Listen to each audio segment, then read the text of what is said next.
Salut à tous et bienvenue dans un nouvel épisode de Je parle français. Et oui, je sais, ça fait un moment que je n'ai pas sorti de nouvel épisode. Ça fait exactement 5 mois. C'est pas mal. J'avais vraiment besoin d'une pause et je vais tout vous expliquer dans ce nouvel épisode.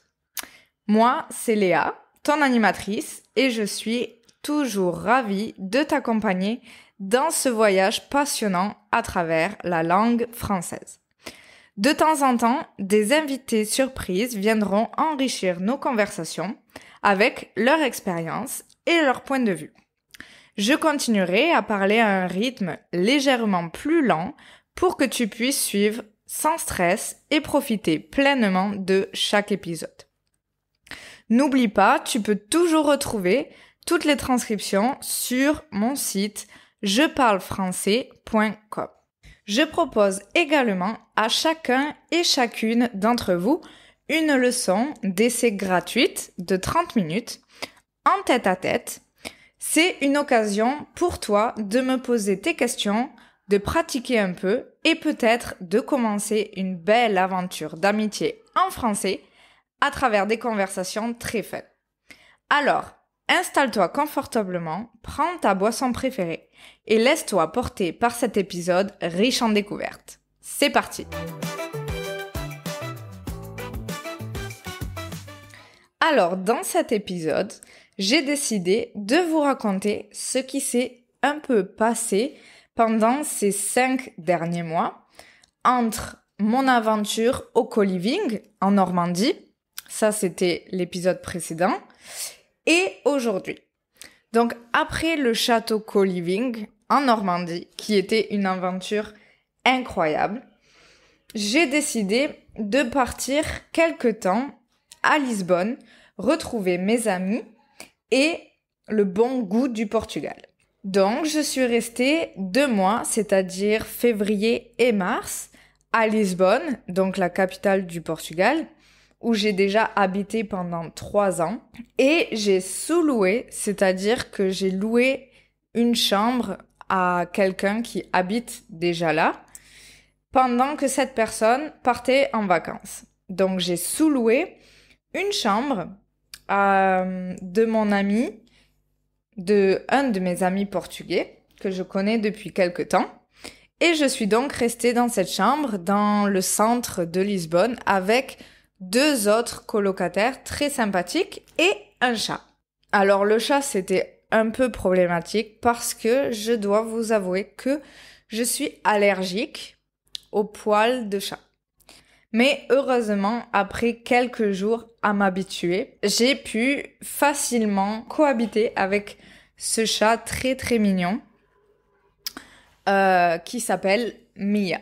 Donc voilà, je suis restée 2 mois à Lisbonne, à profiter du soleil, à voir mes amis, à nous raconter nos vies, à savoir tout ce qui s'est passé pendant Noël, le Nouvel An, etc. Et j'avoue que ces 2 mois à Lisbonne étaient parfaits pour moi après le travail au château. Ensuite, après ces 2 mois, mon ami est retourné du Japon, donc il était 2 mois au Japon, j'ai dû repartir et je suis repartie à Berlin, car j'avais des rendez-vous médicaux pour mon genou. Si tu ne sais pas ce qui s'est passé, je te conseille d'écouter l'épisode sur mon opération du genou. Tu comprendras tout. Je suis donc retournée à Berlin pour voir mon physio qui devait ajuster certains exercices pour mon genou, mais aussi pour retrouver ma petite sœur que tu connais aussi, qui a participé à ce podcast. Et j'ai aussi eu la chance de faire la connaissance de l'un de mes élèves qui habite à New York. Et il était en vadrouille, il était en voyage en Europe et il était à ce moment-là en Turquie. Et avant de repartir à New York, il a décidé de passer par Berlin pour que on se rencontre pour la première fois en live. Et c'était super, donc nous avons passé 2-3 jours ensemble.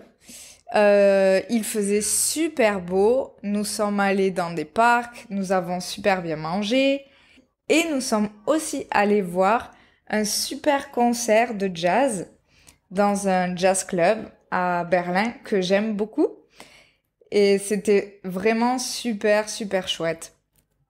C'est quelque chose que j'adore vraiment, de pouvoir rencontrer mes élèves en vrai après 2 ou 3 ans de conversation en ligne, ça fait toujours plaisir. Et je vous rencontrerai plus tard 2 autres élèves que j'ai aussi rencontrés cet été. J'ai été très chanceuse. Voilà, j'ai pu rencontrer beaucoup de mes élèves. Donc je suis restée environ 3 semaines à Berlin. Puis j'ai décidé de retourner à Lisbonne. C'est vraiment un endroit que j'aime.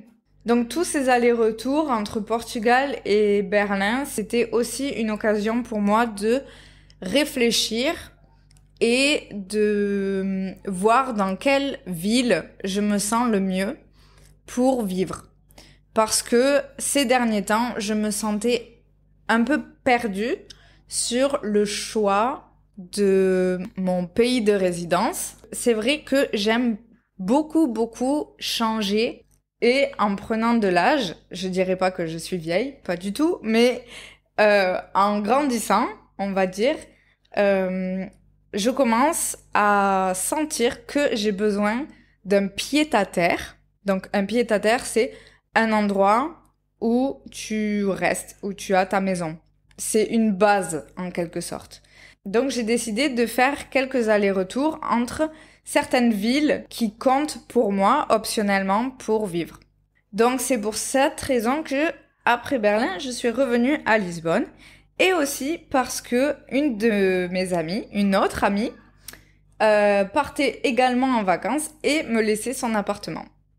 Et c'était pour moi la première fois de vivre seule dans un appartement et j'avoue que l'expérience était super.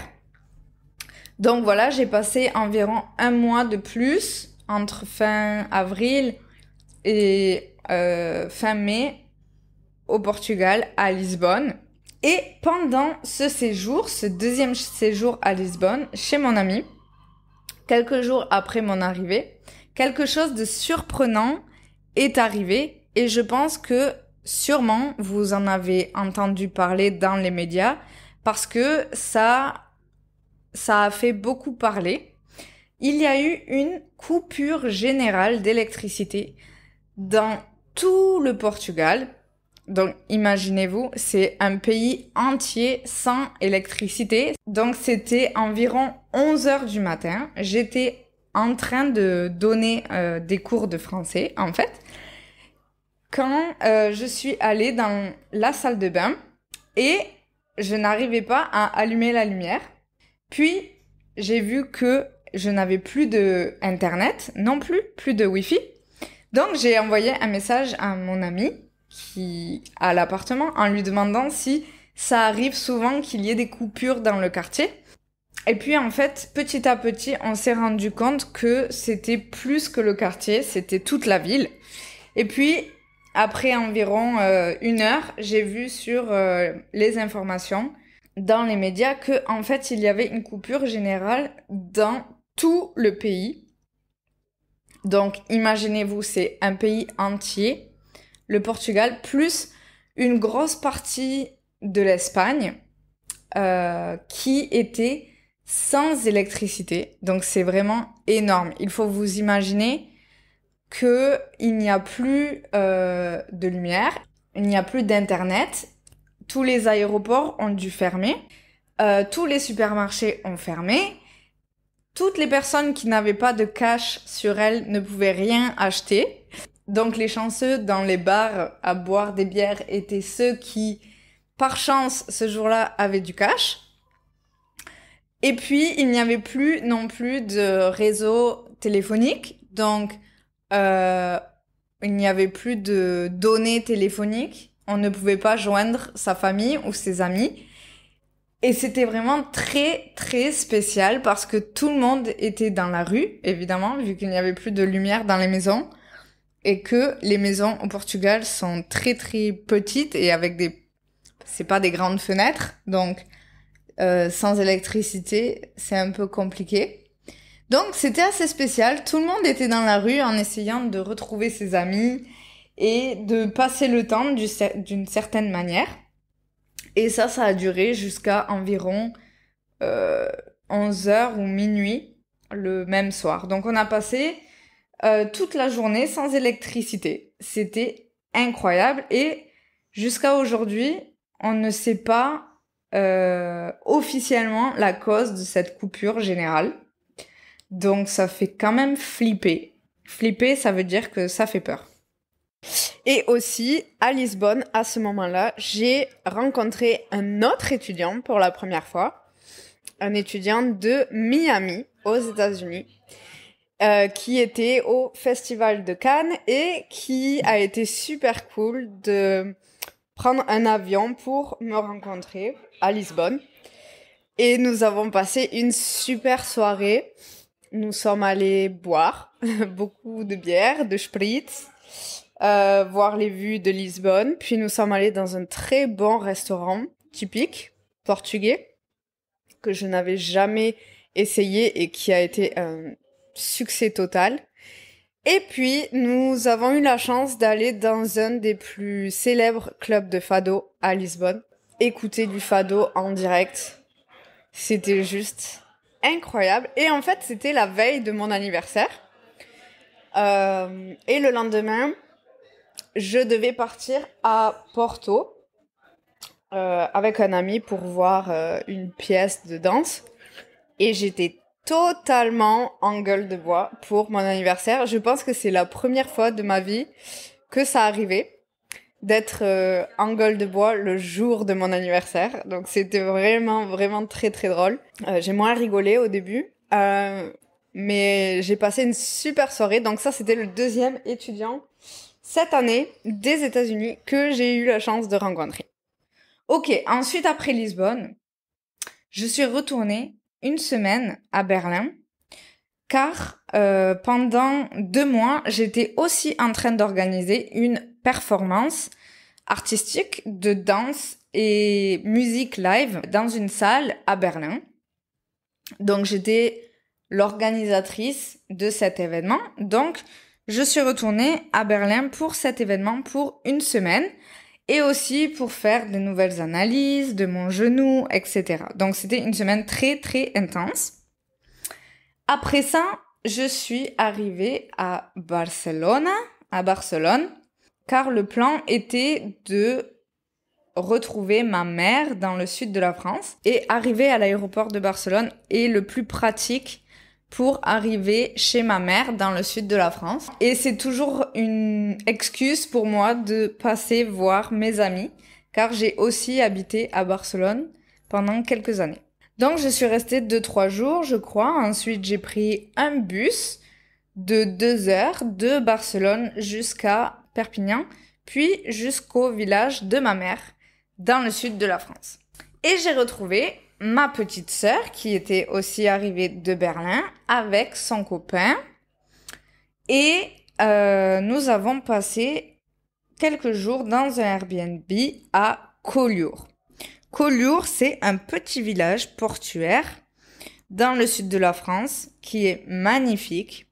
C'est près de l'Espagne et c'est un village d'artistes, peintres. Donc il y a beaucoup de peintres. Et c'est une atmosphère totale de vacances. Il y a la plage, il fait très beau, on mange bien, très bien. La spécialité locale, ce sont les anchois. Donc les anchois, ce sont ces petits poissons comme des sardines, mais plus petits et un peu plus amers. C'est la spécialité de Collioure. Et c'est juste magnifique, c'est tout petit, il n'y a pas beaucoup de monde, les plages sont belles, il y a beaucoup de couleurs. C'est juste un endroit que je te conseille si tu veux visiter le sud de la France, passe par Collioure, c'est très très joli. Et à Collioure, d'ailleurs, j'ai fait la connaissance d'un autre de mes élèves qui vient aussi des États-Unis, du Colorado, et il était en vacances en France et il a été très gentil de venir avec sa femme jusqu'à Collioure pour que nous puissions dîner ensemble. Après 3 ans à se parler chaque semaine, nous nous sommes enfin rencontrés en vrai. C'était super sympa. Donc c'était super, on a vu la famille, on a vu ma mère, ma grand-mère, mes parrains. Donc les parrains, c'est godfather en anglais. Ce sont les personnes désignées par la famille, c'est normalement religieux, mais nous ne sommes pas religieux, mais nous avons quand même des parrains avec ma sœur. Ensuite, ma sœur est repartie à Berlin avec son copain. Et moi, je suis restée quelques jours de plus avec ma mère. Puis je suis retournée à Barcelone pour reprendre l'avion.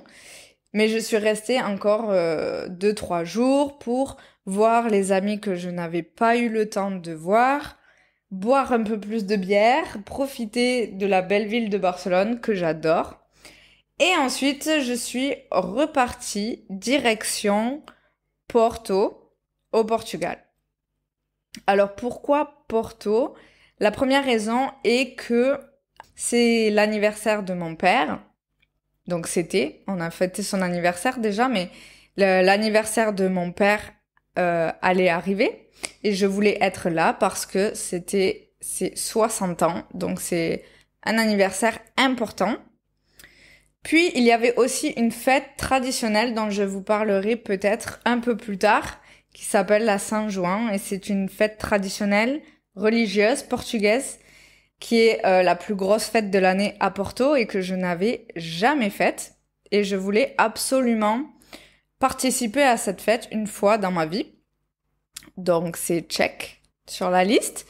Et puis, j'ai toujours voulu habiter quelque temps à Porto parce que c'est une ville magnifique et je voulais savoir qu'est-ce que c'est de vivre à Porto.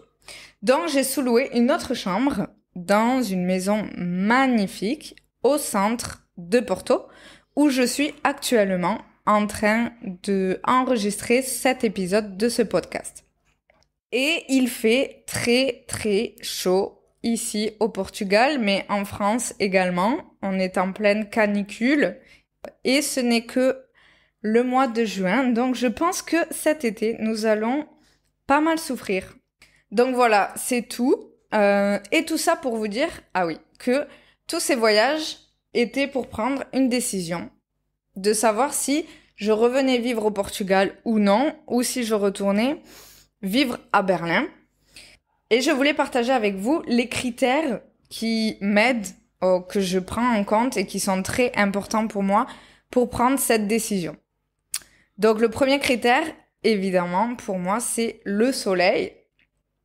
Je me suis rendu compte, en fait, en vivant à Berlin, où le soleil est très très rare, que la lumière est très importante pour avoir une bonne énergie et être heureux dans sa vie. En tout cas, pour moi, c'est très important. Donc pour ça, le Portugal gagne, évidemment. Ensuite, ici, j'ai accès à la plage, à l'océan, et ça, je pense que c'est quelque chose qui change la vie, d'être aussi près de l'eau. Ensuite, un autre critère pour moi, c'était la culture. La nourriture, la musique, la langue. Et bon, sur ça, le Portugal gagne aussi parce que en termes de nourriture, ici, c'est très bon. À Berlin, c'est très bon. Il y a de très bons restaurants parce qu'il y a d'autres cultures. Il y a beaucoup de Turcs, de Coréens, d'Italiens, d'Indiens. Et c'est pour ça que la nourriture est très bonne à Berlin, mais pas parce que la nourriture allemande est bonne. Ensuite, la culture, culturellement, je me sens très portugaise. Et la langue, après 2 ans et demi à vivre en Allemagne, je parle rien du tout. Vraiment rien, parce que tout le monde parle anglais. Ensuite, un autre critère était les amis. Donc, j'ai beaucoup d'amis en Allemagne, à Berlin et à Lisbonne. Et j'avoue que ça, c'est un peu difficile parce que j'ai aussi ma petite sœur en Allemagne et c'est une personne qui compte beaucoup, beaucoup pour moi. Donc, c'était difficile sur cet aspect. Et ensuite, un autre critère, c'est où je me sens à la maison et où je me vois créer une famille. Et là, le Portugal gagne encore parce que je ne me vois pas du tout créer une famille à Berlin. C'est pas du tout une ville idéale, à mon sens, pour créer une famille. Et oui, juste quand j'arrive ici, quand je suis au Portugal, que ce soit à Porto, à Lisbonne ou ailleurs, je me sens vraiment comme à la maison. Je me sens heureuse. Il fait beau, il y a beaucoup de couleurs et c'est très authentique. Donc, ma décision a été prise il y a maintenant 1 mois et j'ai décidé de revenir vivre au Portugal où je me sens heureuse. Et j'ai décidé de retourner à Lisbonne où j'ai mes amis parce que je pense que être proche de ses amis, ça change aussi la vie. Donc voilà, c'est tout pour ce nouvel épisode après 5 mois de pause. J'espère que tu as bien voyagé avec moi pendant cet épisode, que tu as appris plein de choses et surtout n'oublie pas, si tu le souhaites, de consulter les transcriptions sur jeparlefrançais.com et surtout de revenir pour le prochain épisode. Et si tu profites de ce podcast, je voudrais aussi t'inviter à réserver un cours d'essai gratuit avec moi pour avoir une conversation. Tu peux me poser tes questions et tu peux peut-être devenir mon prochain étudiant de français. Pour réserver ton cours gratuit, tu peux aller sur jeparlefrançais.com. Et voilà, c'est tout pour aujourd'hui. À très bientôt et merci de ton écoute. Ciao, ciao!